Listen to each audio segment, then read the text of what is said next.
18 अक्टूबर को धनतेरस का पर्व मनाया जाएगा। इस दिन भगवान धन्वंतरि की पूजा अर्चना की जाती है। ज्योतिष शास्त्र में बताया गया है कि धनतेरस पर खरीदारी का विशेष महत्व है, लेकिन इस दिन शाम को किसी को कुछ विशेष चीज़ें भूलकर भी किसी बाहरी इंसान को नहीं देना चाहिए। इन चीज़ों के दान करने से या किसी को देने से माता लक्ष्मी भी साथ में चली जाती है। तो आइए जानते हैं वो कौन सी 4 चीज़ें हैं जो आपको ध्यान रखना है, क्या-क्या हमें उस दिन नहीं देना चाहिए। धनतेरस पर धन की देवी लक्ष्मी के साथ भगवान कुबेर की पूजा का विधान है। ऐसे में इस दिन भूल कर भी किसी को धन उधार ना दें।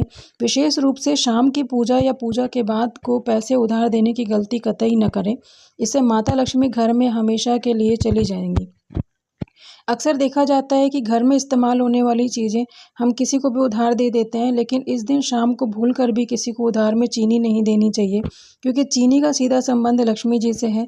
गन्ने का भोग माता लक्ष्मी को अति प्रिय है। ऐसे में चीनी को घर से धनतेरस की शाम को भूल कर भी ना निकालें, ना तो किसी को उधार दें। ऐसे में माँ लक्ष्मी रूठ सकती हैं।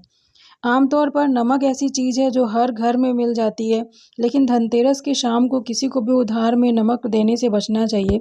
नमक समुद्र से निकलता है और माता लक्ष्मी का समुद्र से गहरा संबंध है। ऐसे में जैसे ही धनतेरस की शाम को आप किसी को नमक उधार देते हैं, तो इससे आपके घर की बरकत रुक सकती है। इस दिन माता लक्ष्मी की पूजा का विधान है, इसलिए इस दिन यानी धनतेरस की शाम को किसी को भी उधार में दूध, दही, तेल, सुई जैसी चीज़ें ना दें। यहाँ तक कि ये चीज़ें किसी को दें और ना ही किसी के घर से आप ये सब चीज़ें लेकर आएँ। इससे आपके ग्रहों की दिशा बिगड़ सकती है और आपके जीवन पर इसका बहुत बुरा असर पड़ सकता है। आपकी परेशानियाँ बढ़ सकती हैं।